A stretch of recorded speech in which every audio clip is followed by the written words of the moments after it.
Sejam todos bem-vindos a mais um episódio do nosso podcast com o tema Medicina Paliativa, Cuidar Além da Cura. E hoje temos uma convidada muito especial, doutora Gláucia Crepaldi, médica com formação em Clínica Médica, Geriatria e Medicina Paliativa. Doutora Gláucia tem graduação em Medicina pela UNOeste, residência em Clínica Médica pela Santa Casa de Barretos e em Medicina Paliativa no Hospital de Amor, em Barretos. Atuação profissional na Santa Casa de Misericórdia de Barretos, com atendimentos para adultos em pronto-socorro, sala de emergência, enfermaria clínica, unidade de terapia intensiva, incluindo o contexto da pandemia da Covid-19. Também tem pós-graduação com especialização em geriatria pela Unimar, atuação profissional na Santa Casa de Misericórdia de Adamantina, com atendimento para adultos em enfermaria de clínica médica e unidade de terapia intensiva. Atividades na FAI como docente no curso de medicina e mestrado profissional em ensino e saúde. Doutora Gláucia, seja bem-vinda, é um prazer ter você conosco. E para iniciar, nós queríamos saber como foi o seu início da trajetória na medicina e o que levou a escolher esse curso. Bom dia, obrigada pelo convite para estar aqui com vocês. Gostaria de começar parabenizando o projeto, que eu acredito que seja de grande relevância para faculdade, para os estudantes, para a comunidade acadêmica. Então, o que me levou a fazer o curso de medicina, Samuel, você fala, todas essas minhas escolhas, essa minha trajetória, é difícil, né? Não é só uma coisa que nos leva a escolher, a decidir. São as nossas pequenas histórias de vida que vão se acumulando no dia a dia e você acaba sendo o resultado da sua escolha. E quando eu acabei o ensino médio, toda aquela coisa, fui fazer Ciências Econômicas na Universidade Estadual de Londrina. E lá eu fiz a Faculdade de Ciências Econômicas, constituí a minha família com o meu filho, o Pedro Afonso, e aí, com o meu filho, eu não atuei na área, não me desenvolvi na área de ciências econômicas. Nossa. E durante toda a minha gestação eu fui conhecendo as questões da saúde, aquela questão do acompanhamento obstétrico e tudo mais, e aí teve o nascimento dele, e tudo isso me levou para o universo da saúde. E foi aí que eu comecei a me despertar e me sentir envolvida nessa área. E aí eu comecei a fazer os cursinhos com ele pequeno, né? Fiz cursinho e passei no vestibular em 2011, e entrei em 2012. E foi dessa maneira, foi através do nascimento do meu filho que eu me descobri na área da saúde. Muito interessante, né? E são áreas que não se conversam tanto, né? Mas que... Não se conversam tanto. Interessante. E, doutora, fala pra gente, durante toda essa trajetória na medicina, teve algum momento, algum professor que marcou e direcionou sua carreira? Sim, eu acho que a parte dos docentes foram essenciais ao longo da minha formação. Os docentes mais centrados, que faziam uma orientação mais séria sobre como estudar bem ao longo da universidade, como ir se preparando para chegar no sexto ano, né, para o pós-sexto ano, que é o mais difícil. A gente teve docentes, principalmente do ciclo do internato, que são os docentes que mais pegam na nossa mão e ajudam a gente a começar a colocar em prática.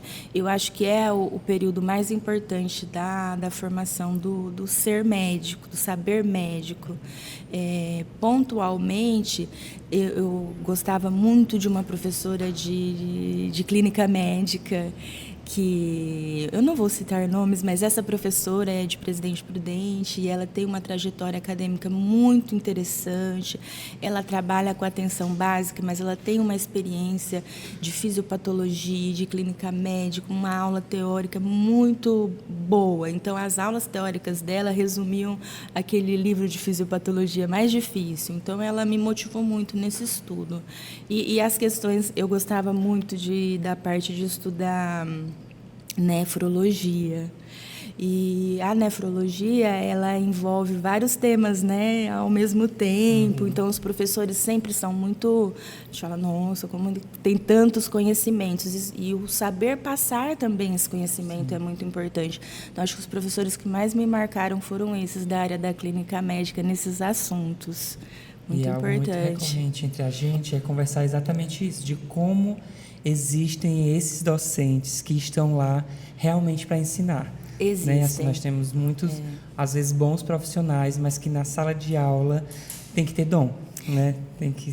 E é tão difícil, porque essa base da fisiopatologia, ela vem de uma teoria tão importante e depois vai formar a gente para sempre. Então, esses professores precisam ter esse dom de cativar e de mostrar uma teoria que ela é possível ser assimilada. Sim. E já pensando o que levou para a especialização, já até a deixa, o que mais chamou a atenção na clínica médica? Por que escolher a residência de clínica médica? Quais foram os principais pontos que lhe chamaram a atenção nessa especialidade? Então, eu tenho uma trajetória um pouco assim, acho que cada um, quando vai individualizar a sua história, né, falar a sua história, acaba descobrindo que teve uma trajetória assim, a minha trajetória um pouco atípica. Eu sempre gostei de clínica médica, os professores da clínica médica, mas eu achava que eu ia fazer psiquiatria. Ali no 6º ano eu cheguei a me inscrever para a residência de psiquiatria, lá na universidade, na UnoOeste mesmo, no HR de Presidente Prudente.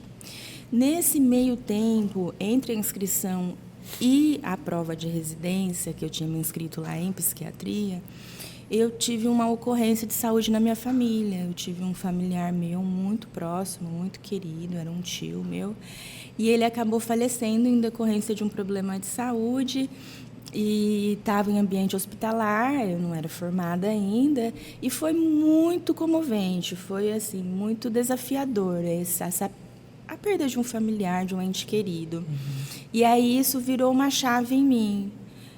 Eu desisti da psiquiatria, falei, não, eu acho que eu preciso entender como recuperar essa questão de saúde. No caso dele, ele teve um acidente, toda uma questão ali que ocasionou o óbito dele. Eu falei, como que eu resolveria como médica essa situação?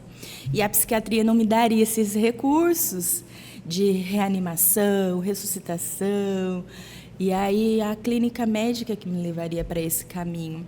E aí eu fiz inscrição para o SUS São Paulo. Eu acho interessante falar isso também na questão acadêmica, porque na época que eu fui atrás das provas de residência, tinha o SUS São Paulo, onde é um leilão, né, estadual, onde você faz a sua inscrição. Eu fui e fiz minha inscrição para a clínica médica. E aí que foi toda a história de ter passado ali, escolhido Barretos, ido para Barretos para fazer clínica médica lá. Por isso que eu acabei não prestando clínica médica em Prudente. Aí tive essa trajetória um pouco diferente. Legal. E seguindo nesse viés que o Samuel conversou, qual momento assim teve aquela vontade assim de seguir na medicina paliativa, que também é uma área de muito interesse hoje porque está em alta, né? É uma área que está crescendo, as pessoas, a ciência e a própria saúde está enxergando essa necessidade de aprimorar os cuidados paliativos, desenvolver os cuidados paliativos, mas eu não sabia que existia. Eu não sabia, a gente vem aqui dessa região, sou daqui de uma cidade vizinha, que é Flórida Paulista, que é Adamantina, não existia esse conceito, essa filosofia, né? Esses cuidados paliativos, a gente sempre... A palavra paliativo, ela lembrava um olhar mais pejorativo, que não era bom e tal. Então, eu fui fazer a clínica médica e eu não tinha a menor noção que existia essa ciência dos cuidados paliativos, residência dos cuidados paliativos, eu não sabia dessa realidade. E aí eu fui para a Santa Casa de Misericórdia de Barretos, e ao longo da residência de clínica médica, a gente tinha também na rede de saúde do município inserções junto com as pessoas que trabalhavam no hospital de câncer, que hoje chama Hospital de Amor. Então, a gente tinha rodízios dentro do Hospital de Amor e também conhecia os residentes do Hospital de Amor, que faziam oncologia e tudo mais. E aí, por meio dessa vivência, eu soube que existia esses cuidados paliativos, a residência de cuidados paliativos, e também um docente da minha residência, ele é paliativista, é um médico intensivista, o Dr. Rodrigo, ele é um grande exemplo assim para todos os residentes naquela época, acho que ele não está mais lá agora, e ele começava a falar sobre os cuidados paliativos de uma maneira mais científica, de uma maneira que inseria o residente dentro do cuidado integral, dentro da questão de você entender o processo da finitude, aquilo lá foi me chamando. E aí, quando a gente termina o R1, o R2 da clínica médica, a gente pode prestar uma prova. Lá existia a possibilidade de prestar a prova para o terceiro ano de residência, que era um R3, em medicina paliativa. Então, eu fiz um ano, mais um ano, que aí foi vinculado ao Hospital de Amor, que é o Hospital de Câncer de Barretos. Então, eu conheci lá, me apaixonei lá, e de lá que eu trago todo esse envolvimento com os cuidados paliativos. E essa transição, assim, né, essa escolha, teve desafios, teve algumas resistências, é uma área que conversa, como foi esse período assim, de escolhas também e de iniciar esse ano a mais, né, dentro da clínica médica já?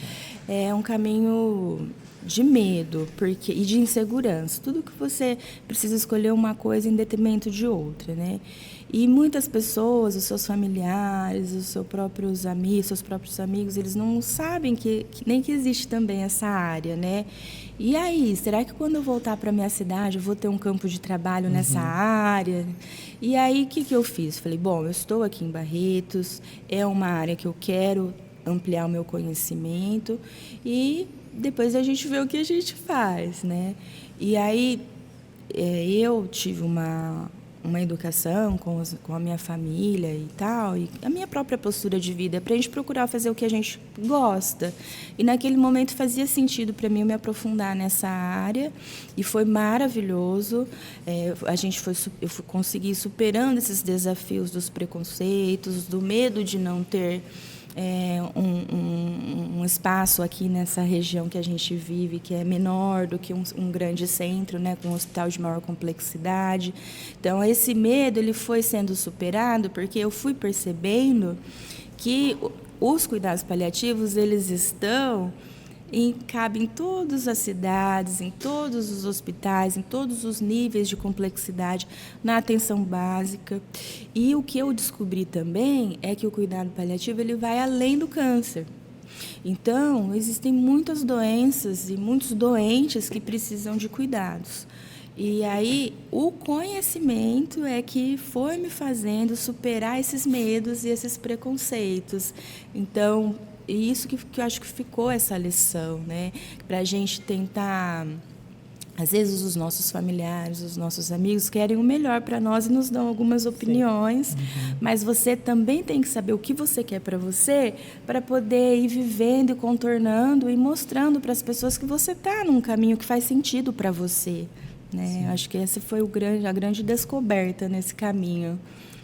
E a gente sabe tamanha dimensão do Hospital do Amor, né? Que hoje é um hospital assim, que recebe gente do mundo inteiro e tem uma alta demanda na procura lá.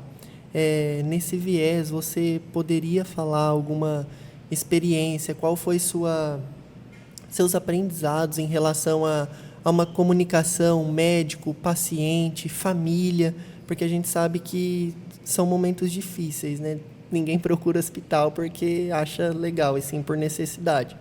E principalmente num hospital daquele porte, de tamanha dimensão e alta complexidade de atendimento. De tamanha dimensão, de alta complexidade de atendimento, mas onde estão pessoas muito doentes. Às vezes, é claro que hoje nós temos a prevenção, o tratamento e a cura de muitos tipos de doenças, e a gente tem que investir nisso e trabalhar com isso. Mas ainda é uma realidade no Brasil chegar num hospital oncológico de grande complexidade, pessoas com uma doença numa fase já muito avançada.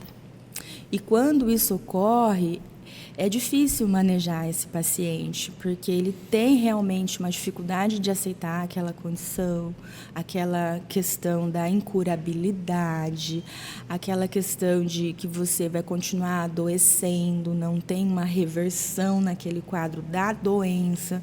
Então, existem lá pessoas muito doentes e que precisam dessa conversa, desse acolhimento. E aí os médicos que trabalham lá, os residentes que trabalham lá, eles precisam ir estudando essas questões da comunicação. E aí a gente é colocado para treinar também, para falar com o paciente, para explicar a ele as condições de saúde dele. E aí existem momentos muito delicados, por exemplo, não é tão simples assim, mas pode chegar num momento de uma conversa onde um paciente pergunta para você como médico: eu vou morrer disso? E aí você tem que, de alguma maneira, responder a ele. Ele está procurando uma resposta. E se ele perguntou, é porque ele está querendo ouvir alguma coisa de um profissional médico, de um psicólogo, de uma equipe multidisciplinar. Então, a gente tem que...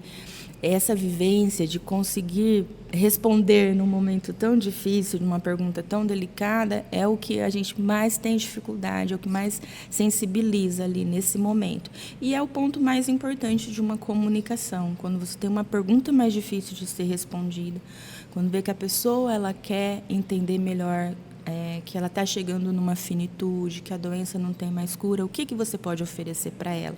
Que é muita coisa, né? Então, aí nesse ponto, o vínculo ele fica muito maior e a gente, às vezes, até se emociona mesmo junto com os pacientes. Então, essa questão é um hospital muito grande, assim, tem doenças muito complexas, mas ali existem pessoas doentes, muito doentes. Então, esse vínculo médico-paciente, ele surge aí, quando você vê uma pessoa doente e não um câncer metastático, entende? É bem profundo, Imagina, até na Santa Casa aqui, que às vezes nós vamos na semiologia ainda em pouca complexidade, mas nem sempre dá para perceber que nós somos só estudantes, então os pacientes às vezes já perguntam algo parecido, a gente já sente que é aquela dificuldade, né, para responder. Como responder? Ele está pensando que eu já estou formado muitas vezes, né? Já está num grau de idade também, já vai perguntando e levando como as nossas opiniões como de profissionais, e a gente já sente essa dificuldade de responder, de entender também como o lado dele que já está ali em todo um contexto já de dificuldades. E nessa semana, inclusive, nós fomos, um grupo do nosso lado passou exatamente por isso, perguntou o que é que ia acontecer, pediu que curasse, e o grupo ficou com essa sensação ainda. Acho que o grupo vai levar por um tempo essa experiência de que a responsabilidade que às vezes é pedida, né, e o cuidado que a gente precisa despertar. E, além de tudo isso, veio a pós-graduação também em geriatria, né? Isso. E aí, como é que elas conversam, de que forma esse olhar também para a geriatria alterou sua prática, ou colocou um novo olhar? Como é que foi essa junção, essa conversa entre elas? É uma conversa difícil também, mas que ela é próxima. Porque o cuidado paliativo, quando a gente para estudar os conceitos, ele é para todos, para todas as idades, para uma criança, para uma gestante, para um adolescente, para um adulto jovem, para um adulto mais velho e para o ser idoso, né?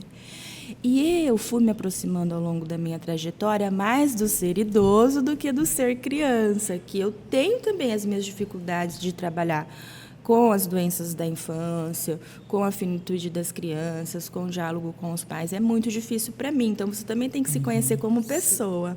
Então, para mim, era mais próximo um trabalho como médica dentro de uma população que eu conseguisse compreender melhor, que é o ser idoso, que são os seres, assim, as pessoas que têm mais de 60 anos, as doenças do envelhecimento. Eu sempre gostei de estudar muito essa parte. E dentro dessa parte, a gente, então, encontra a geriatria, e tem também o cuidado paliativo como uma área de atuação dentro da geriatria, porque existem pessoas com doenças crônicas, progressivas, que vão gerar muitos sintomas. Esses sintomas precisam ser controlados de uma maneira que diminua o sofrimento, que melhore a qualidade de vida dessas pessoas. Então, foi nesse ponto que eu consegui aproximar as minhas vivências da residência de medicina paliativa com a especialização de geriatria, com a pós-graduação que eu fiz em geriatria, já para entender melhor esse olhar do idoso. Porque a medicina paliativa ela é mais ampla, ela pega todas as idades, várias faixas etárias e várias patologias. Mas aí eu fui indo mais para as patologias das pessoas idosas e qual seria a relação dessas patologias crônicas progressivas com o que o cuidado paliativo pode fazer dentro dessa realidade, é mais específico, né? E agora falando um pouquinho do cenário da pandemia e também dos cenários de alta complexidade, a gente viu que atuou no pronto-socorro, na UTI e durante todo esse período que marcou muito todo mundo, né?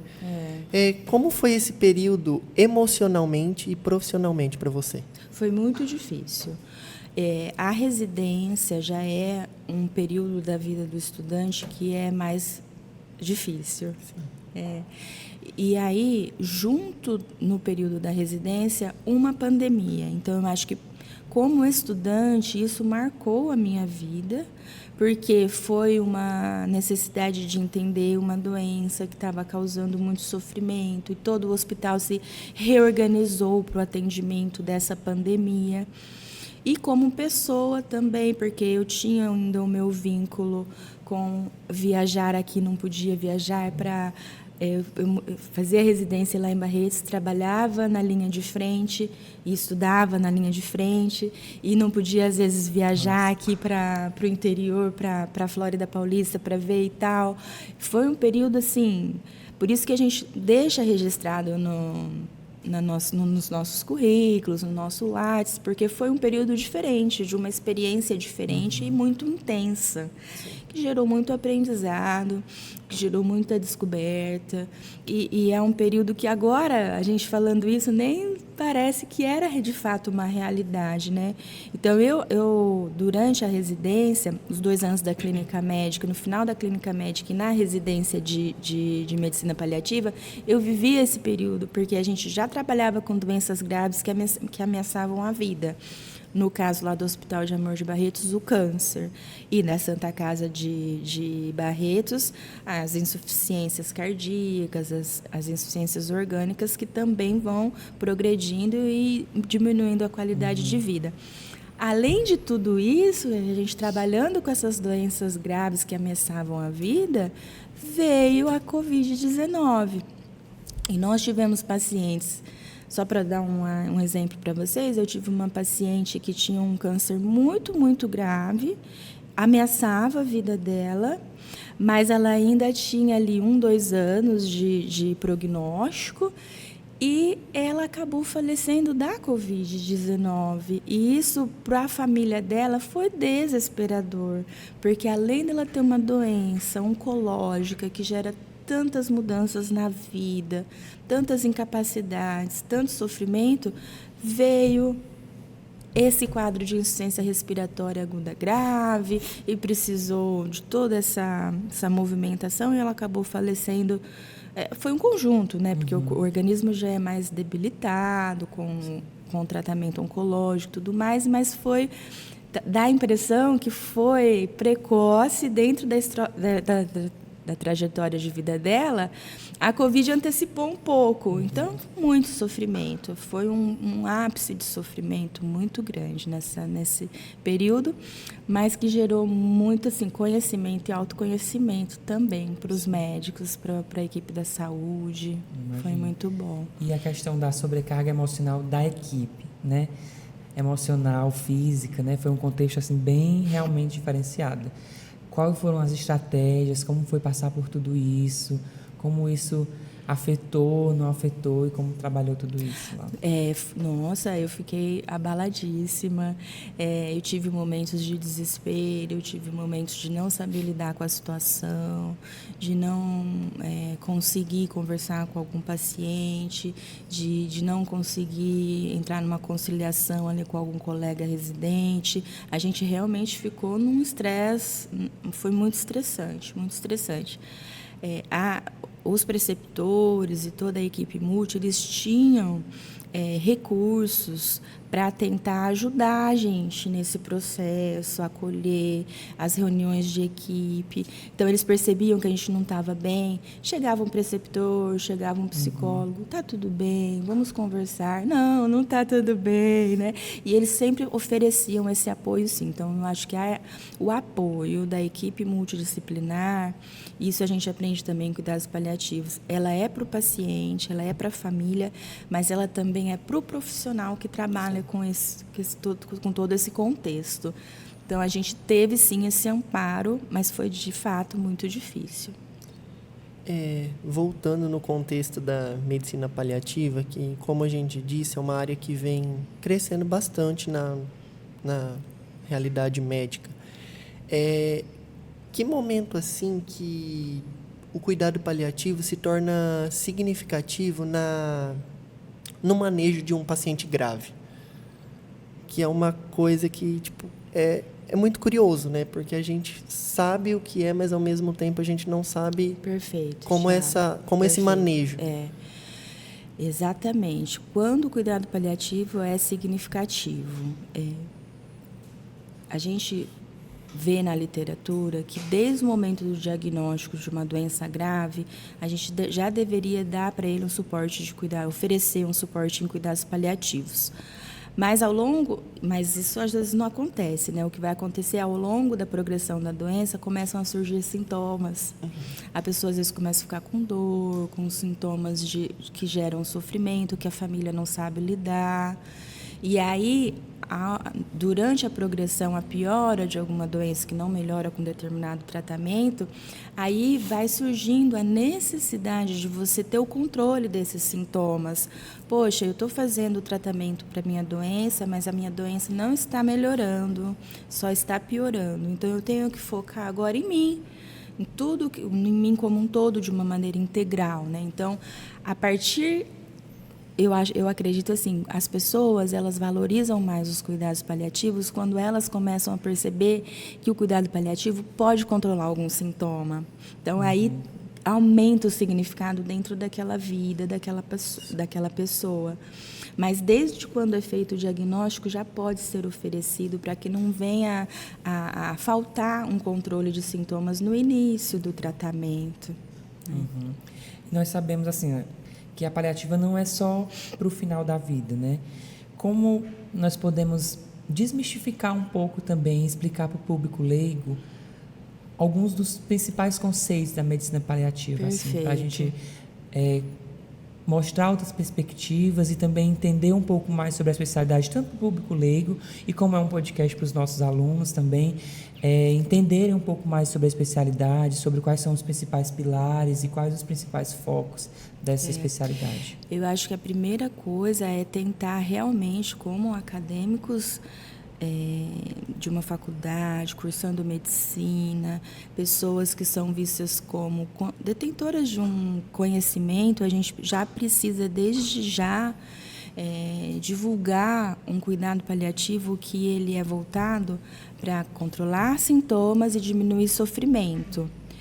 Isso ele pode acontecer em qualquer fase de uma doença grave, desde o seu começo.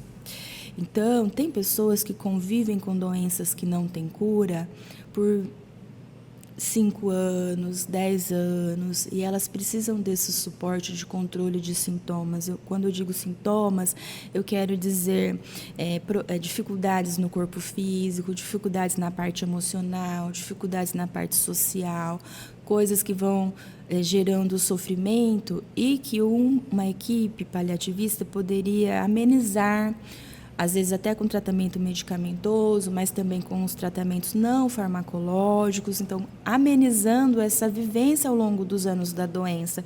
Tem pessoas que convivem com doenças muito graves por muitos anos. Então, ela sim, vai além, ela começa antes. O fim da vida, a finitude, aqueles momentos, 2, 3 dias em que o paciente piora e acaba falecendo, isso é um momento também muito importante dentro dos cuidados paliativos, de amenizar aquele sofrimento no momento que um familiar visualiza o seu ente querido falecendo, né? Então, mas isso aí é só uma parte dos cuidados paliativos. Então, acho que a gente, como estudantes, a gente precisa divulgar isso, que o cuidado paliativo, ele visa, sim, amenizar o sofrimento durante a morte, mas isso é só uma parte, porque ele pode começar muito antes de chegar nesse momento. E, doutora, a gente sabe a importância de uma equipe multidisciplinar em todo esse contexto. Como você explicaria para o público leigo o que é essa multidisciplinaridade e essa relação de médico, enfermeira, psicóloga e em relação a todo esse contexto? Eu acho que eu vou até associar essa resposta com a questão dos pilares que o Samuel comentou, e acho que eu não respondi, né, os pilares. Porque, assim, tem algumas coisas que são muito importantes dentro dos cuidados paliativos. O controle dos sintomas, isso é muito importante. A assistência ao paciente, mas também aos seus familiares. Uma boa comunicação e o trabalho em equipe multidisciplinar. Isso é o básico, é o mínimo que eu preciso ter para fazer um cuidado paliativo de qualidade e que vá de acordo com os conceitos atuais. Então, uma equipe multidisciplinar, ela é composta por várias pessoas que se conversam, um fisioterapeuta, um psicólogo, um enfermeiro, um assistente social, um médico. Essas pessoas têm igual importância dentro de uma equipe e elas, em conjunto, elas vão avaliando e discutindo os casos dos pacientes. Às vezes, o médico ele consegue prescrever uma medicação que vai controlar determinado sintoma. Mas, às vezes, o problema não se trata de uma medicação. Às vezes, é um sintoma. Existe um conceito dentro da medicina paliativa e dos cuidados paliativos, que é o conceito da dor total, que você pode otimizar as medicações para dor mais atuais, mais fortes, e você não vai ter o controle da dor, porque é uma dor que vai além do físico, ela envolve toda uma questão emocional, espiritual, social. Então, o médico sozinho, ele não consegue controlar esse sintoma e diminuir o sofrimento dessa pessoa. Então, ele vai chamar o enfermeiro vai chamar o psicólogo, vai chamar o assistente social, vai conversar, vai discutir o que pode ser feito. Então, para a gente entender a importância, é isso, é conversar e tentar resolver um problema que o médico sozinho, ele não vai conseguir, com certeza. Trazendo assim para a prática, para a realidade Brasil, né, o Sistema Público de Saúde, o Sistema Único, né, o SUS, quais os desafios para implementar essa medicina paliativa na realidade, né, no contexto? Ótimo. Acho importante trazer esse tema, porque agora nós temos a Política Nacional dos Cuidados Paliativos, que está sendo inserida em âmbito nacional, né? E as equipes precisam estudar, precisam conhecer as suas realidades, quais são as demandas locais de cuidados paliativos, para inserindo os cuidados paliativos dentro da sua realidade de saúde. Então, é um desafio. Eu trabalho na Santa Casa de Misericórdia da Adamantina, a gente está montando uma equipe em que a gente está tentando entender esse contexto das doenças que não tem a possibilidade de cura, que geram sofrimento, que geram sintomas, são doenças progressivas. Vou dar alguns exemplos: insuficiência cardíaca, insuficiência renal, insuficiência pulmonar, insuficiência hepática, a própria imunodeficiência, algumas anemia falciforme, por exemplo. São doenças que precisam ter controle ao longo do tempo e que geram sintomas. Então, nós temos essa gama de patologias, então nós precisamos montar uma equipe para dar conta de resolver os problemas que essas patologias dão para as pessoas ao longo do tempo. Essa equipe precisa estudar cada patologia, mas também precisa estudar uma coisa que é maior do que cada patologia, que é o cuidado integral do ser.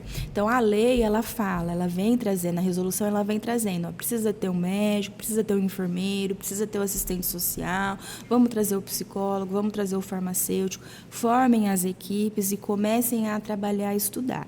E agora, já divulgando também o nosso trabalho, a gente vai começar dia 4 de setembro a fazer parte de um projeto com o professor Fernando, que ele é paliativista lá do Hospital de Amor de Barretos. Então, a Santa Casa, com esse grupo que está sendo formado através da Política Nacional de Cuidados Paliativos, vai fazer uma reunião mensal com o Dr. Fernando, que é um dos líderes desse projeto, que várias Santa Casas vão participar desse projeto, inclusive é um projeto da América Latina, que dura 2 anos. Então, reuniões mensais, em cada encontro é discutido um conceito dos cuidados paliativos, como é feito o trabalho da equipe multidisciplinar, como é feito o controle de sintomas, a importância da psicologia hospitalar, e aí como que a gente insere isso dentro da Política Nacional de Cuidados Paliativos. Porque tem a resolução, mas também tem as dificuldades no dia a dia, até culturais, sobre a importância desse processo. Doutora, você poderia compartilhar algum momento assim que te emocionou, que te marcou em relação aos cuidados paliativos, sem expor ao paciente, sem identificação, mas que te emocionou e te ensinou também em relação a essa prática? Sim, eu fui emocionada por vários pacientes. Quando eu paro para pensar, realmente dá vontade de chorar, a gente chora junto com o paciente. O que mais fica em mim é a questão do olhar, quando o paciente vira para o médico e tem aquele olhar, você percebe que o paciente entendeu que ele tem uma doença muito grave que ameaça a vida dele. Esse olhar do paciente ele é tão grande que ele invade a sua alma. Então, isso é o que marca a gente na hora de lembrar dos pacientes. Mas eu já tive paciente que era muito grave da parte oncológica e acabou falecendo de Covid-19. Então, foi muito sofrimento, choro da família. Eu já tive um paciente de 99 anos que ele planejou todo o que seria feito com os bens dele, ele não tinha demência, e ele falou: eu quero ser cremado e eu quero ser colocado no pé da figueira onde está as cinzas da minha esposa, que morreu quando ele tinha 70 anos. Então, faz 30 anos que ele espera ser cremado para ser colocado no pé da figueira junto com a esposa. Eu já chorei muitas vezes contando essa história, agora eu até tento não entrar tanto nesse lado. E crianças que precisaram entender que os pais estavam falecendo. Ou eu tive também uma paciente que era uma paciente oncológica, que ela estava fazendo um tratamento que estava causando muitos efeitos colaterais e não estava conseguindo controlar a doença, e o oncologista conversou que ia encerrar o tratamento de quimioterapia e radioterapia e tudo mais. E ela virou para a gente e falou: mas será que eu não posso continuar só até a formatura do meu filho? Porque eu quero ver a formatura dele, tirar fotos, viver esse momento, e depois a gente encerra o tratamento. Foi muito emocionante essa conversa, mas foi muito importante porque ela pôde fazer o que tinha sentido e significado para ela. Então, essas conversas de encerrar tratamento, de ou precisar manter o tratamento por algum sentido e significado específico daquele paciente, isso emociona muito a gente. E por quê? que emociona, porque a gente acaba refletindo sobre a nossa própria vida, é por isso que emociona, né? Sim, imagino. E ainda mais no contexto materno, né? Quando envolve as crianças também, é algo que com certeza a gente leva e a gente percebe também onde nós estamos já, porque a gente vê às vezes um idoso na idade dos nossos avós, ou então alguém na idade dos nossos pais, e aí a gente vai já entendendo também de como reflete tudo isso, a gente às vezes distante deles, né? A gente pensa isso, mas também entendendo como não nos afetar tanto, né? Assim, com tudo isso, para ir separando algumas coisas. Mas existe alguma estratégia para utilizar assim, na questão do prognóstico, para a comunicação, né, do fim de vida ou do tratamento que vai ser iniciado ou encerrado ou prolongado, né? Como utilizar essas estratégias, o que você costuma fazer, né? Vamos dizer assim, para lidar com isso. Existem recursos, sim. Existem protocolos de comunicação e existe o amadurecimento do profissional diante desses protocolos.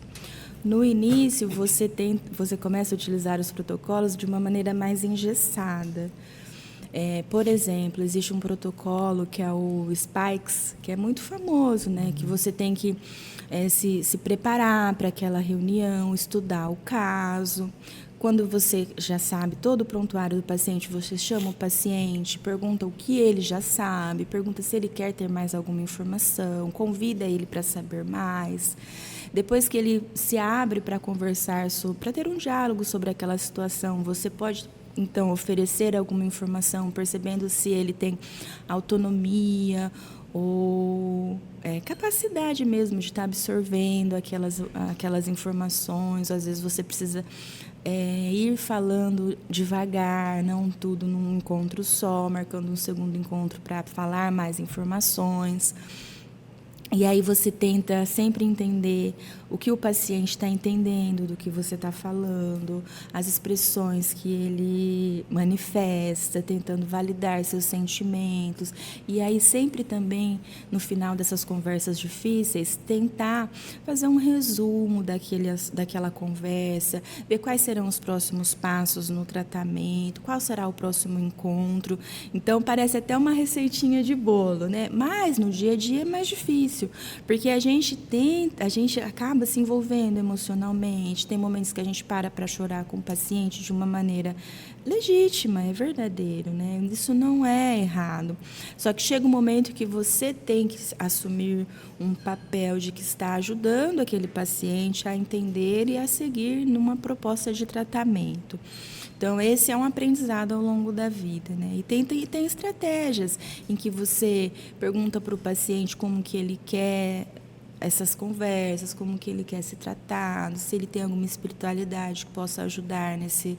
E aí, conforme você vai tentando compreender essas estratégias de comunicação, você vai também se compreendendo. Então, eu acho que o médico paliativista que trabalha com essas questões mais difíceis ao longo das suas experiências, ele também vai se compreendendo, vai tendo a sua maneira de se comunicar e chegando numa comunicação mais verdadeira com seu paciente.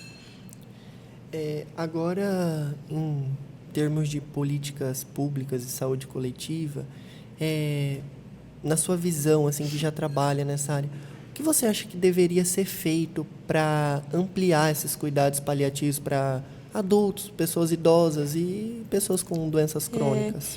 Sim, existem vários movimentos aqui no Brasil sobre essa ampliação dos cuidados paliativos para a população que precisa.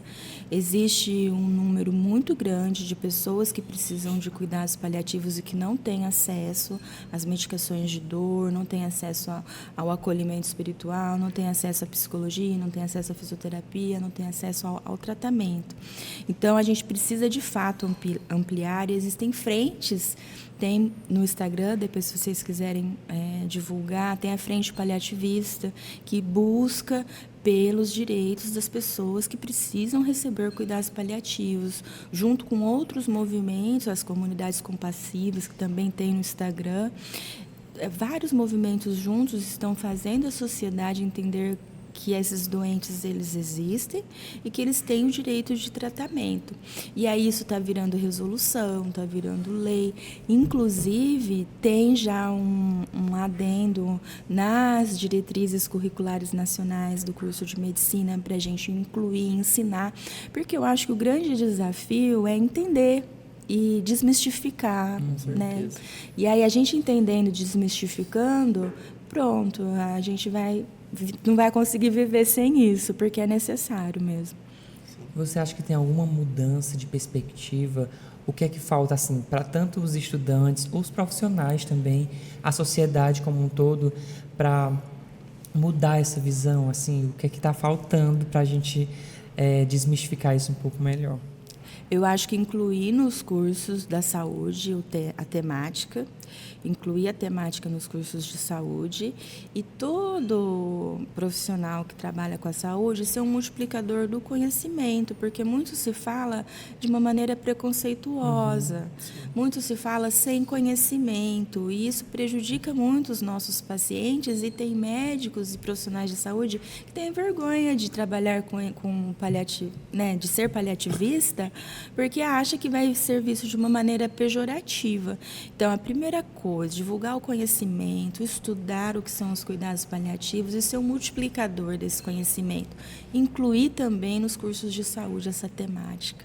E como você enxerga o futuro da medicina paliativa, assim, num futuro não tão distante, nos próximos anos, vamos dizer? Eu acho que tem muitos desafios a serem superados. Tem que chegar em muitos lugares onde não chega. E se a gente conseguir avançar, colocando em prática a Política Nacional dos Cuidados Paliativos, ao longo dos próximos anos a gente vai conseguir chegar nesses lugares para poder superar esses desafios, que é o mais difícil, que eu acho que é o mais difícil. E olhando para toda a sua trajetória nessa área, qual aprendizado você considera mais importante? Como manter a humanização, a empatia, diante de todos esses desafios que a medicina paliativa coloca no meio do caminho, né? É difícil. Como que nós vamos manter, então, um pensamento positivo, uma inserção dos cuidados paliativos e da medicina paliativa?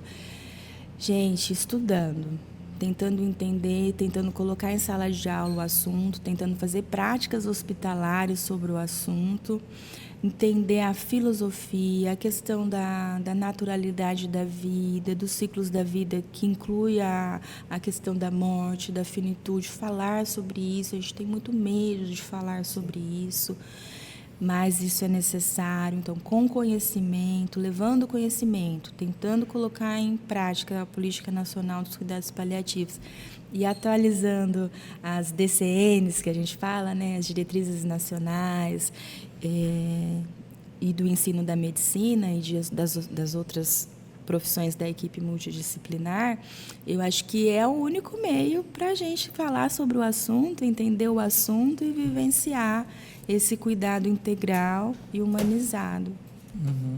Como acho que nós assumimos um pouco esse papel também com o podcast, né, de divulgar um pouco sobre a temática, sobre principalmente onde o nosso público-alvo são os estudantes. E falando nesses estudantes, quais seriam as dicas ou os conselhos para os estudantes que se sentiram tocados, né, com a especialidade ou sentiram, chamou a atenção tanto na questão filosófica, assim, da própria, para entender o que acontece na medicina paliativa, mas também conselhos práticos, né, de como é a residência, onde foi, aonde no nosso contexto, né, onde é o mais próximo, como foi essa questão de se é acesso direto, se essa questão toda. Perfeito.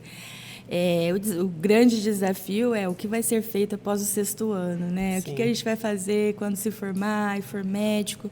Então, pessoal, eu acho assim, procure fazer o que você sente à vontade, o que você se sente motivado para estudar, motivado, porque é isso que vai fazer com que você seja um bom profissional ao longo da vida. Então, dentro disso, todas as áreas que a pessoa escolher, se ela fizer com sentido, com significado, com estímulo para estudar dentro de instituições, vale a pena. Então, que faz sentido para você. E aí, se for possível fazer uma residência, eu acho o melhor caminho, porque na vivência da residência, independente da área, é que você vai se descobrindo, no nosso caso, médico, né? A gente vai se descobrindo médico ao longo da residência.